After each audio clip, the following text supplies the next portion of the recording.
आज आपका कांग्रेस पार्टी के कार्यकर्ताओं ने जन्मदिन मनाया, उस अवसर पर आप क्या बोलना चाहिए? सबसे पहले मैं कांग्रेस के सभी उन साथियों का बहुत शुक्रगुजार हूँ जिसने आज मेरे जन्मदिन के अवसर पर कुछ अलग अलग प्रोग्राम्स रखे।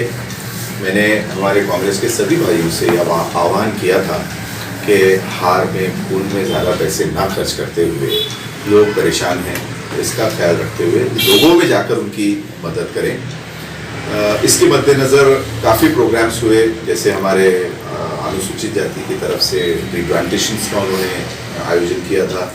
हमारे बाकी के कुछ यूथ कांग्रेस के साथी और शहर कांग्रेस के हमारे कुछ वार्ड के जिम्मेदार और बाकी साथी, इन्होंने घाटी में 2-3 इवेंट्स रखे थे। किसी ने फलों का और इसका वाटअप रखा था, किसी ने मास्क का डिस्ट्रीब्यूशन रखा था, कुछ लोगों ने बिस्किट्स और ग्लूकोज के जैसे जो पदार्थ हैं वो सारे डिस्ट्रीब्यूट किए।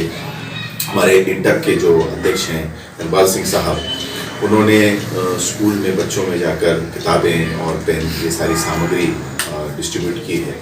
अभी हमारे कुछ भाइयों ने शाम में ब्लैंकेट्स का डिस्ट्रीब्यूशन का प्रोग्राम रखा है। तो हमारी कोशिश ये है कि इस मौके को हम जनता में किस तरीके से काम कर सके, उससे सेवा का अवसर हम इसको बनाना चाहते हैं ताकि लोगों के घरों में खुशहाली आई। बर्थडे मनाने का मतलब ये नहीं कि आप केक काटें और एक दूसरे के साथ डिस्ट्रीब्यूट करें।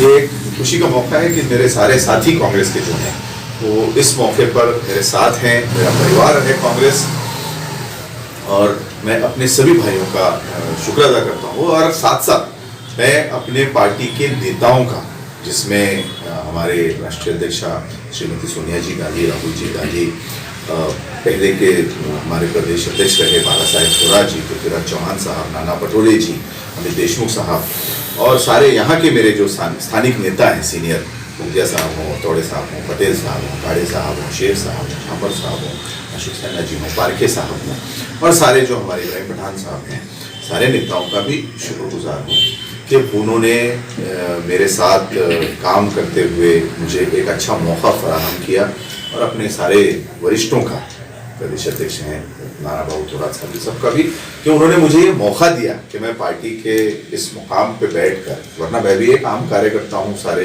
अपने सारे भाइयों की तरह, लेकिन इस मुकाम पे बैठ के मैं अपने पार्टी की खिदमत कर सकूं और उसके ज़रिए आवाम में जाकर कांग्रेस पार्टी की जो सही विचारधारा है, जो इस मुल्क की विचारधारा है, जिससे आज कहीं मुल्क हटता हुआ नजर आ रहा है। आप देख रहे हैं कि इस वक्त समाज में काफ़ी ऐसे तत्व पैदा हो चुके हैं जो समाज को बांटने की कोशिश कर रहे हैं। कुछ दिनों पहले, मैं उसे धर्म संसद तो नहीं कहूँगा, लेकिन कुछ एक टोली ने, जिसको हम कहेंगे, कि उन्होंने उसको धर्म संसद का नाम दिया, वरना हिंदू धर्म जो है ये भी बहुत विराट है, इसकी भी हिस्ट्री है पुरानी, और बहुत सहनशील माना जाता है पूरी दुनिया में, कि सबको एडजस्ट करने वाला रिलीजन है। बड़ी दुर्भाग्य की बात है कि ऐसे रिलीजन के साथ ऐसे लोगों का नाम जुड़ के आया है जिन्होंने उस मंच से इस देश को बांटने की बात की। ऐसी विचारधारा को हम कांग्रेसी नकारते हैं सिरे से। जो गांधी जी, डॉक्टर बाबा साहेब अम्बेडकर, नेहरू जी की, मौलाना आज़ाद की जो विचारधारा है, उस विचारधारा पे चल के अपने मुल्क के लिए और अपने शहर के लिए हम कांग्रेस पार्टी के जरिए काम कर रहे हैं। आज का दिन भी हमने उसी दिशा में काम करने का प्रयास किया। सर, ये बताइए कि 1.5 साल आपको कैसा गुजरा? अभी 1.5 साल मुझे अगले महीने में पूरे हो जाएंगे। मैं फिर से वही कहूँगा कि मेरे जो सारे कांग्रेस के साथी हैं, हम अलग अलग पदों पे होते हैं, अलग अलग विभाग में होते हैं, लेकिन है तो सब हम एक परिवार कांग्रेस का। और मैं अपने सारे साथियों का बहुत शुक्रगुजार हूँ कि उन्होंने मेरे साथ कांधे से कांधा लगाकर बहुत अच्छा काम किया और मुझे ताकत दी। यही एक संगठन की ताकत होती है, क्योंकि एक अकेला इंसान कुछ नहीं कर सकता। मैंने भी कांग्रेस पार्टी एक यूथ कांग्रेस के कार्यकर्ता के तौर पे ज्वाइन की थी। आज इस पार्टी के मुखिया के तौर पे मुझे मेरे नेताओं ने यहाँ बैठाया। मेरी फिर से कोशिश रहेगी, हमेशा ये कोशिश रहेगी कि मेरे जैसे जो नए नौजवान और जो लोग इस पार्टी में आ रहे हैं, उनको मैं सही जो सक्सेस का रास्ता है वो दिखाऊं, ताकि वो कहीं गुमनाम गलियारों में ना भटक जाए। क्योंकि हम देखते हैं कि कभी कभी कार्यकर्ता आता तो बहुत उत्साह से, लेकिन वो पहुंच नहीं पाता, कहीं ना कहीं वो डिप्रेशन में लैंड अप हो जाता है। उसके घर वाले भी उसको कहते हैं कि भैया तुम अभी ये बंद कर दो, हम फाइनेंशियली एग्जॉस्ट हो रहे हैं, ये कर रहे हैं। लेकिन मेरे नेताओं ने मुझे जो रास्ता दिखाया था कि बेटा सही तरीके से भी चल के, मेरे नेता मैं यहाँ पे खास तौर पे जिक्र करना चाहूँगा श्री विलासराव देशमुख साहब का, तो उन्होंने जब हमको अच्छी बातें बताई, इनके बताए हुए रास्ते पर चलकर आज मैं जो कुछ भी हूँ यहाँ हूँ, और यहाँ से आगे मैं चाहूँगा कि अपने नौजवान पीढ़ी को भी मैं उसी रास्ते से साथ लेकर उनको भी आगे बढ़ने में मदद करूँ। सर, ये पैगंबर साहब इस्लाम में मोहम्मद मुस्तफा सल्लल्लाहु अलैहि वसल्लम की शान में जो गुस्ताखी करते हैं लोग, तो कांग्रेस पार्टी कभी आगे नहीं आती इस सजा दिलाने के लिए, उस बारे में क्या बोलना चाहिए? आप भी एक मुस्लिम हैं और शहर के जिला अध्यक्ष हैं, उस बारे में क्या बोलना चाहिए?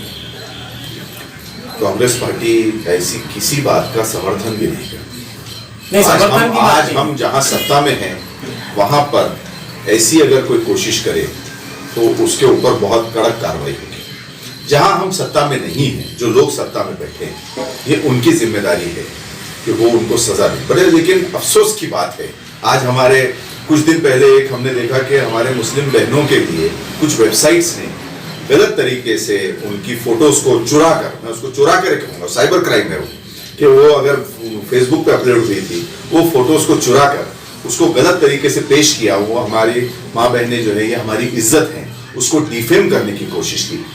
आप हुजूर सल्लल्लाहु अलैहि वसल्लम की अगर बात करें, आप सल्लल्लाहु अलैहि वसल्लम की, तो उनके बताए हुए रास्ते पर चलकर ही आज हम मुसलमान हैं। अपने आप को फख्र से हम कह सकते हैं कि हम इस्लाम को मानने वाले हैं, और जो भी इस्लाम के बेसिक प्रिंसिपल्स हैं उस पर चलकर हमको अमन, शांति, मोहब्बत का पैगाम देना है।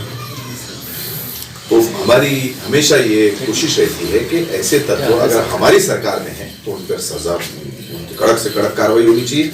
लेकिन जहां हमारी सरकार नहीं है वहां हम मांग कर सकते हैं। जब भी ऐसा किसी भी कम्युनिटी पे, सिर्फ मुस्लिम ही नहीं, सारी कम्युनिटी पे, क्रिश्चियन हो, मुस्लिम हो, कोई भी हो, अगर कहीं कोई अटैक होता है तो आप हिस्ट्री उठाकर पढ़ लीजिए, देख लीजिए।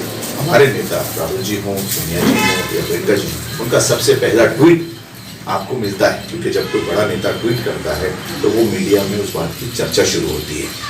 सर, अभी ये कांग्रेस पार्टी की आप एक जिम्मेदार शख्स है, और आपकी जो है तो पूरे औरंगाबाद में आप शहर अध्यक्ष है, तो आप जनता को क्या मैसेज देंगे आपके जन्मदिन के अवसर पर?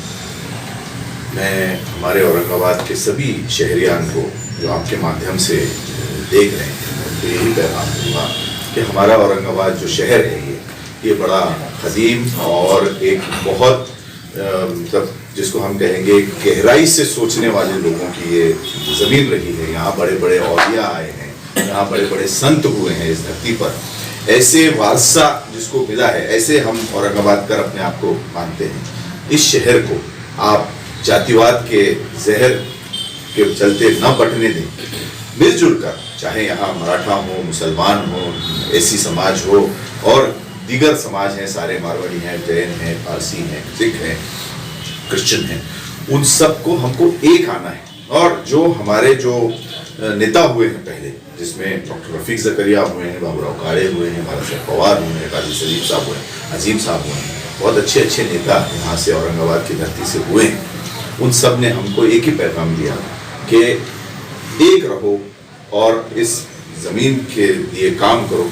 ये शहर एशिया का फास्टेस्ट डेवलपिंग सिटी ज़करिया साहब के ज़माने में हुआ करता था, जो आज मुझे लगता है कि वो बात इतिहास के पन्नों में कहीं खो गई है। हम सबको सिर्फ इतिहास की बात नहीं करनी चाहिए, इतिहास से सीख लेनी चाहिए। और हमको भी इस जनरेशन में जो आज हम जिंदा हैं, हमको भी इतिहास बनाने के लिए कोशिश करनी चाहिए, ताकि आने वाली नस्लें हम पे फख्र कर सकें, ना कि वो हम पे कहीं मायूस हो। मैं इस आज के मौके पे एक ज़करिया साहब जो अपनी हमेशा स्पीच में एक शेर कहा करते थे, वो मैं जनता को फिर से याद दिलाना चाहूँगा कि ज़करिया साहब कहते थे कि जिसका जो काम है, उनका जो काम है वो अहले सियासत जाने, अपना पैगाम मोहब्बत है जहाँ तक पहुँचे। ज़करिया साहब की जो सोच थी, आज भी कांग्रेस पार्टी की वही सोच है। हिंदू, मुस्लिम, दलित, सिख, ईसाई सारा इत्तेहाद हो और ये शहर फिर से तरक्की के राह पर चले।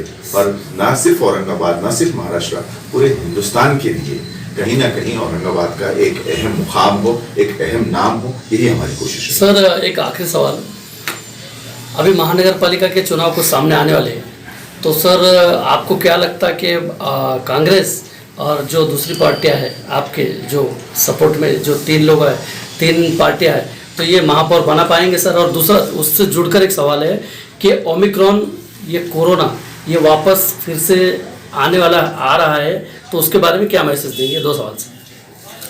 महानगर पालिका की अगर हम बात करें तो मेरी जिम्मेदारी कोई महाविकास आघाड़ी के अध्यक्ष के तौर पे नहीं है। मेरी जिम्मेदारी औरंगाबाद कांग्रेस शहर जिला अध्यक्ष के तौर पर है। मुझे अपने संगठन की जिम्मेदारी मेरे सीनियर्स ने सौंपी। मैं पूरी कोशिश कर रहा हूँ कि 115 वार्ड में जो इस फिलहाल हैं, ये वार्ड्स बढ़ने वाले हैं अभी प्रभाग सिस्टम के बाद में, उसमें कांग्रेस की ताकत बने पूरे शहर में।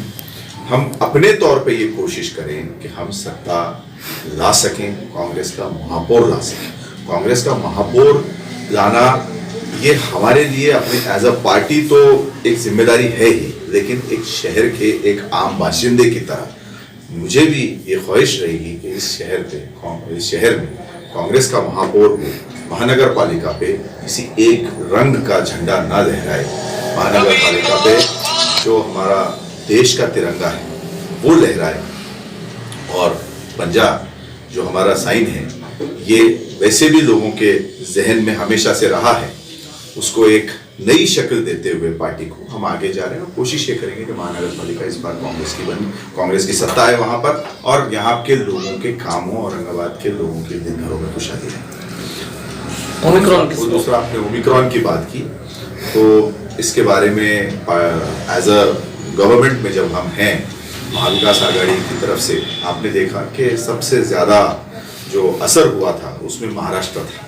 लेकिन फिर भी अगर आप पिछले उस पर नज़र डालें तो जिस तरीके से बीजेपी शासित राज्यों में ऑक्सीजन की किल्लत हुई, बेड्स की किल्लत हुई, जबकि सबसे ज़्यादा पेशेंट हमारे पास निकल रहे थे, लेकिन जिस तरीके से उसको हैंडल किया गया महाराष्ट्र में, मुझे लगता है उसके लिए जो हमारे नेता हैं कांग्रेस पार्टी के, उनको, हमारे जो सहयोगी दल हैं शिवसेना के और राष्ट्रवादी के, उनको भी कहीं ना कहीं इसका पूरा क्रेडिट जाता है। और जिस तरीके से इसको हैंडल किया गया वो मुझे लगता है कि जनता में विश्वास पैदा हुआ कि हम लोग सेफ हैंड्स में से। वरना यूपी के अंदर आप देख रहे थे कि लोग किस तरीके से सिलेंडर के लिए भाग रहे थे, पेशेंट्स को बेड नहीं मिल रहे थे, वैसी कोई सिचुएशन नहीं हुई। मैं इस वक्त भी आपके माध्यम से लोगों से ये अपील करूंगा कि सरकार पर भरोसा रखें, पैनिक ना हो, और जो सरकार गाइडलाइंस दे रही है लोगों को उसको फॉलो करें। ये नहीं कि हम नियम तोड़ें उसके बाद फिर हम सरकार को दोष दें कि ये बीमारी बढ़ गई। Right now and press the bell icon.